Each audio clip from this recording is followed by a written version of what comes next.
Welcome back to New Frontiers. I'm Mark Williams. This is part 2 of my conversation with Matthew Breay Bolton. He's a political scientist at Pace University who co-directs the International Disarmament Institute. The author of several books, Matthew is an expert on the UN, peace building, disarmament, demining, and the environmental consequences of weapons. Along with his wife, Emily Welty, he was part of ICAN, the International Campaign to Abolish Nuclear Weapons team, which won the 2017 Nobel Peace Prize. Part 1 of our conversation concluded with Matthew lamenting the U.S. decision to suspend all aid, assistance, and funding for demining efforts around the world. That decision, announced by the Trump State Department in January 2025, marked a reversal of bipartisan policy stretching back decades. Part 2 of our conversation explores some of the ethical, political, and strategic implications of a U.S. withdrawal from global demining campaigns. But to set the stage for that discussion, I first asked Matthew to sum up some of the big takeaways from his research on U.S. mine clearing efforts in the past, especially in Vietnam, Cambodia, and Laos. If we were to sum up your earlier research on U.S. demining efforts in those 3 countries, are there any other significant takeaways that you think we should know about regarding the efficacy or the way in which the U.S. approached demining? I think in all 3 of those cases, there was an acknowledgement that the local authorities had to be involved to contribute to things like community liaison. This is really crucial. It's often overlooked, but you can't necessarily just send a bunch of deminers into a community and then get them to work, because it's very unclear where the edges of a minefield are. You need to talk to people and ask them the story of what happened here during the war? Where were the front lines? Do you remember particular incidents? Where would we find that? And for the people there to give you that information, you have to have their trust. Yes, they have to trust you. And that means you need people who are sensitive, thoughtful, careful people who are able to speak the local languages, look like the people that they're talking to, and have the care and attention. That's not always deminers who are able to do that. It's certainly not people from the outside. And that's an additional expense to put the money into gathering that information, but also facilitating things like, these are really practical problems. But for instance, if you find a mine and it's unstable, you'll have to blow it up in place. But to do that, you need to make sure there's nobody close. Yes. And so you have to figure out, is there anyone in the trees over there that are just beyond where we're looking? That house over there, do we need to tape up the windows and tell them to leave? Yes. Right? Do we need to make sure that cow that seems to be wandering towards us is tied up someplace and not anywhere close to here? And all of that work requires extensive thought and care and requires funds to do it. And the U.S. had participated in that. The U.S. had also provided assistance for assisting victims of mines and cluster munitions. So it wasn't just the clearing and the elimination of the mines, it was also victim assistance as well. Yes, and this is really important and often overlooked. In fact, in the negotiations of the Mine Ban Treaty, the first draft of the treaty did not include assistance to mine victims. Really? And it included demining because many of the organizations that were doing demining were advocating for the treaty. But several mine-affected people were scandalized, and they said, nothing about us without us. You've used our images in your photographs for this campaign. You've had us come speak and share our testimony. You've had us build the political will for this by visiting heads of states and the Pope and celebrities and so on. But there needs to be now something for us in this treaty specifically. And even now, even though that's in the treaty, people find talking about demining, including myself perhaps, to be a more exciting thing to talk about than the assistance to the people. Yeah, than medical care for people who have injuries from mines, the long-term rehabilitative care for people with mobility difficulties, socioeconomic inclusion for families who've lost the people who are earning the money for the home. And all of that is important too, and the U.S. was providing some of that. Also, I'm remembering the Vermont connection that Senator Patrick Leahy was a longtime champion for all of this, but specifically for victims of mines and other war-related injuries. Senator Leahy was a major advocate for addressing the needs of mine victims. One of the things I thought was really interesting about what you just said is that in providing assistance to the victims of landmines would seem to go a long way toward helping to establish credibility and trust and establishing a record on which these kinds of programs could grow and expand, and people are going to be more willing to speak with the deminers and be open about situations on the ground. Yes, and there's been cases, for instance, of recruitment of former mine victims into demining units. And I think that if the person wants to do that, sometimes they don't want to do that, right? But if they want to do that, it really elevates the credibility and the moral force of what's happening. And when I've talked to deminers, people either who are doing the work in the field or people who are managing them, who many of them laid the mines. Really? Right, yes. Or were involved in some way. And this is a way for them to repair on some level. That's fascinating. Yeah. Yeah. It says something good about the human spirit, too. Right. And in fact, U.S. veterans have often played a significant role in highlighting the impact of mines and cluster munitions in Southeast Asia and elsewhere. Some of them are themselves affected. Yes. Some of them dropped the cluster munitions. And for many of them also, this has been a way that I've talked to, a way for them to be involved in a kind of healing of themselves, but also to establish a kind of sense of reconciliation or connection with an area of the world that played a significant role in their lives, and they want to be a part of doing right by it.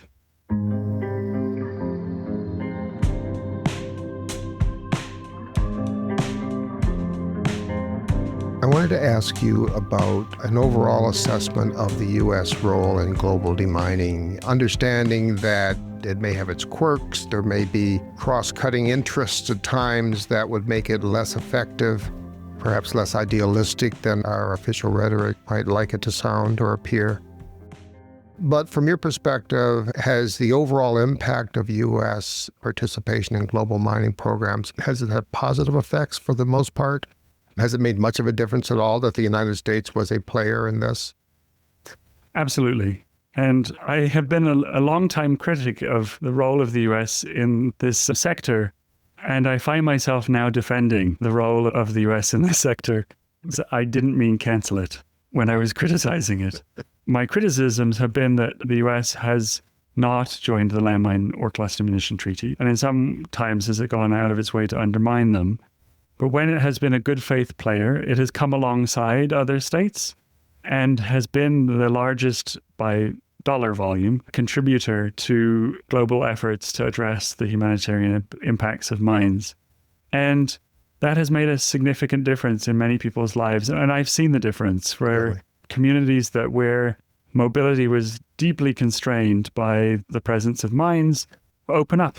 And people can move, and people can trade things, and people can go back home, and people can go back to their farmland. And what a marvelous thing to happen, right? Like, it's a literal kind of bringing peace to the land that I think is so powerful, and it breaks my heart that this is under threat now. Well, you're sort of segueing very nicely to the next topic. In January 2025, the Trump White House halted all aid and funding to global demining programs. And I wonder what your thoughts are on this. This was a fairly abrupt and dramatic policy change. Yes, this will have material impacts, right? There will be people whose lives would have been safe and will not be safe now. In many communities across the world, this will have an impact on the credibility of the United States. If we're thinking from a humanitarian point of view, it's going to have a lot of impact on those communities where the U.S. was contributing to assisting people who had been hurt by mines, who had been demining places. But also, the U.S. was, from a self-interested point of view, contributing to demining in Southeast Asia in part because it was wanting to normalize relations with those states that it had a conflict also it had an eye toward China and kind of strategic competition. Mm. And that shouldn't be the only reason why the US funds demining. But even in the framework of a certain kind of logic of foreign policy, it doesn't make sense to me. There's obviously a humanitarian and human rights imperative to help people who are under threat from weapons that the United States put there. And there's a justice element of that. It's an ethical obligation to address the harm that we've caused. Even though my accent is British, I'm also an American, so I consider it my responsibility to be a part of that too. Is there any sense in which this policy decision might enhance U.S. security? Right, that's the thing. I think there's a strange way that this will undermine the U.S. position in Southeast Asia. In many cases, the funding for demining and other related programs was part of the normalization of U.S. relationships with Vietnam, Cambodia, and Laos. So the trade relationships there, often it was connected to cooperation around finding missing in action people. And the American soldiers missing in action. Yes, the bodies of people who were there. And from the point of view of strategic competition with China, this doesn't make sense either. And that's not a logic I would normally lean into as more of a human rights guy, but it doesn't make sense to me, even on the logic of my ideological competitors, if you will. And I don't understand it. I think it is a massive strategic blunder. It's hard for me to see a way in which not participating in global demining efforts enhances America's security. How might the U.S. withdrawal from land mine removal projects affect, do you think, some of the other actors that are involved in these programs, some of the NGOs and other organizations and actors you talked about who are actually implementing these programs? What effect might be realized by them? I mean, we've already seen people being furloughed and laid off. There's valuable knowledge in those people who know what they're doing around very dangerous things and are being treated as disposable. And I think that it is such a shame that people who have such ability to offer something to their communities, to their country, and also to the world, because it's not just Lao, Cambodian, and Vietnamese people who are in Laos, Vietnam, and Cambodia, right? There are tourists. True. There are US diplomats who visit these countries, and their lives are also threatened by these devices. And I think, unfortunately, this has had a knock-on effect in multiple ways. It doesn't all rest at the feet of the Trump administration. The Biden administration had already loosened rules around the transfer of landmines, and I think that was not a good move. Was this in response to events in Ukraine or Yes. to something else? Yes, and I think now we are seeing a kind of a reverberation of threats to the norm against mines, where there is several European states that border Russia have recently announced that they would like to withdraw from the mine ban treaty.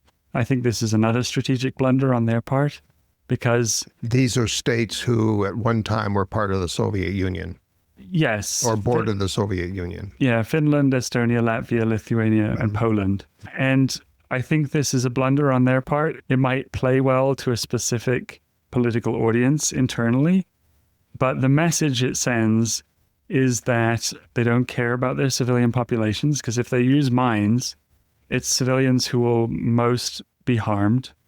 A barrier minefield is ironically, the idea that would somehow slow a Russian advance, ironically comes from Soviet military doctrine, which was proven wrong over and over again, say in Afghanistan.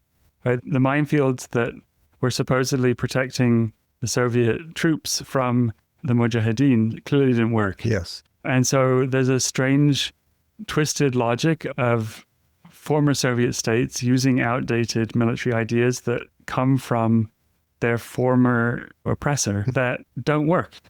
And one of the ironies of this, I think, could be that perhaps they are doing this thinking that it would deter a Russian invasion, a Russian attack, an advancement. So they're seeking to deter because they have questions and uncertainties about the value of prior alliances that they were a part of. They're unsure whether or not a NATO alliance would actually protect them, whether the biggest player in NATO would actually show up if they got into a military conflict with Russia. Yes, and I think the fears are valid. I don't think that they are unfounded at all. No. I can completely understand why the leadership would look for some means to try and reassure the people and themselves that they're doing something defensive to deter what could be a very gloomy situation. But as you point out, and this history is our guide, these mines really don't offer a deterrent effect. No, and if you think about the Russian military forces record over the last 20, 30 years, they've shown a remarkable willingness to accept casualties. That's true. In Ukraine and in Georgia. So I think a barrier minefield with Russia would likely only delay an advance by a few hours, if that. And so, again, maybe a mine could be used effectively in an ambush, but the Landmine Ban Treaty doesn't ban command-detonated mines. So the very mines that would be most useful in that circumstance, if you accept that mines could be useful, are not even banned by the treaty they're thinking of withdrawing from. And I think the message that it sends ultimately is that a rule-governed world is not important. And the actors that will most benefit from that, I don't think are the small states. Yes. I think it will be Russia that will benefit most from a message that we don't need restrictions on military forces. We don't need human rights norms and humanitarian norms to really have teeth. And I think that they are withdrawing from something that actually protects people, including in some ways themselves. And those of us who care about those norms really need to stand up and defend them.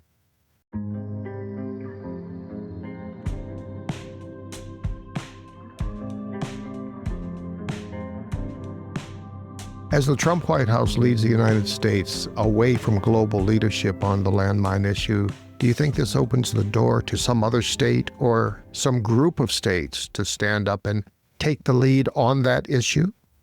We are trying, those of us who are working in the space of advocacy, to try to encourage other states to step forward. The second largest single state involved in funding demining and mine victim assistance has been Norway. Norway is a significantly smaller player than the United States, and we really need the US involved in playing a role as a funder, but also as a provider of technical assistance, of the data that the United States has on file and has been able to provide in the past, the expertise of people working for the US government in all kinds of aspects, both the ability to teach demining, but also to manage aid programs. I fear the broader threat of the hollowing out of the federal bureaucracy in that regard, right? That, again, it's not just deminers in Laos that are being put at risk in terms of their jobs. There are people in DC who have years of knowledge of this sector. Of experience, of expertise. Yes, or being dismissed. Yeah, in the federal bureaucracy, but also within organizations that the United States funded and who have played such a crucial role in making the world a safer place. And here's a further irony that I've been contemplating. The withdrawal of the United States from these programs, the cessation of aid and funding to them, could make theaters where U.S. troops become active much more dangerous to the troops that might be sent there, to the American troops that might be sent there. We saw that in Afghanistan and in Iraq. And the mines don't discriminate. That's the thing. Yes. Mines don't discriminate. And U.S. soldiers in Afghanistan and Iraq are threatened by the presence of mines and unexploded ordnance in several ways, some of them more complex than one might imagine.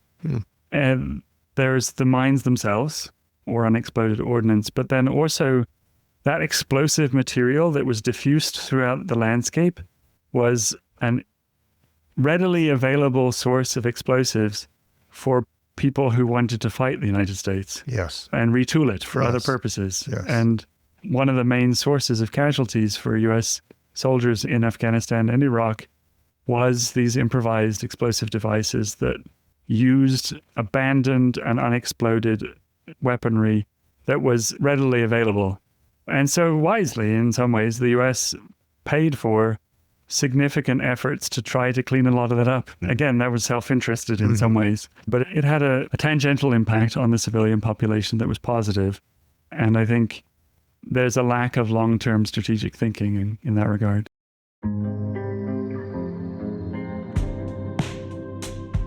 One of the more striking aspects of Matthew's research and work in the disarmament field could also be one of the least appreciated. When it comes to the legacies of military weapons, there's a tendency to view these as problems that only people living over there, so to speak, have to deal with. But the reality is different.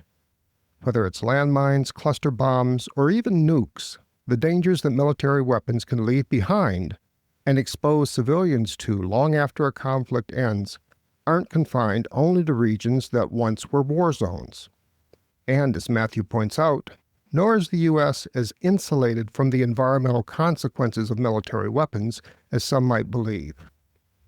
The United States is not isolated from the world as much as we might think we are.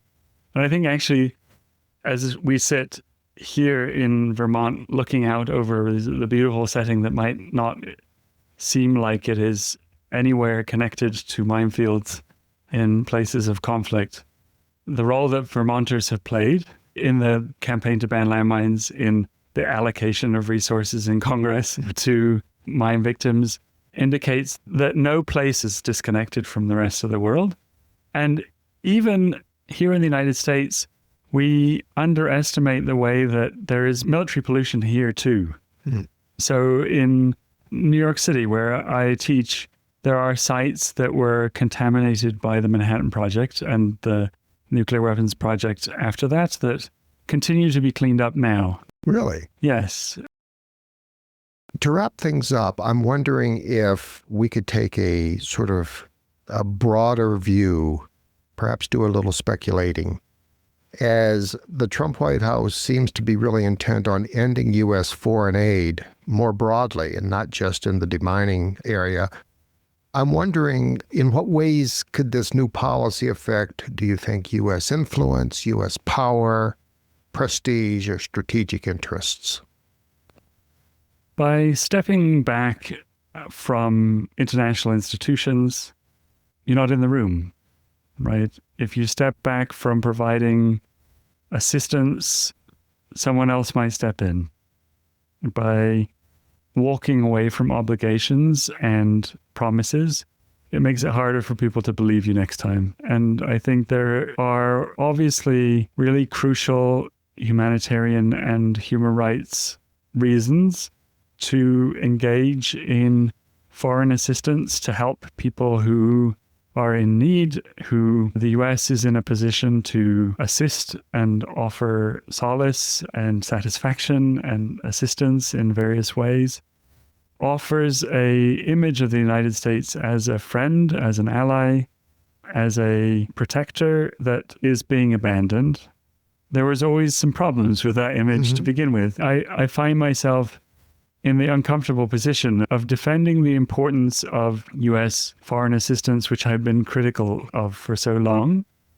Many Americans underestimate how little money was being spent on foreign assistance. True. They think it's a great deal of money, and comparatively speaking, it has never been a great deal of money since perhaps the Marshall Plan. Right. And I think the goodwill that money and human presence has offered to the world, never mind the information that is received through engaging with societies outside of the United States, was invaluable. And I really urge the United States to re-engage in a meaningful and earnest way, in a good faith way. For those who are not in the Trump White House, but are in positions of political power, they need to stand up for why this is important. And those of us who are not in positions of political office need to push them to do that, to make sure that we don't step away from our obligations and also opportunities that emerge from engagement in the world. Well, this has been a really fascinating discussion. Matthew Bolton, thank you so much for being a scholar in residence here at Middlebury and for visiting us here on New Frontiers. Thank you so much for having me. This episode of New Frontiers was produced by Margaret Dufour and me, Mark Williams. Our theme music is by Ketsa.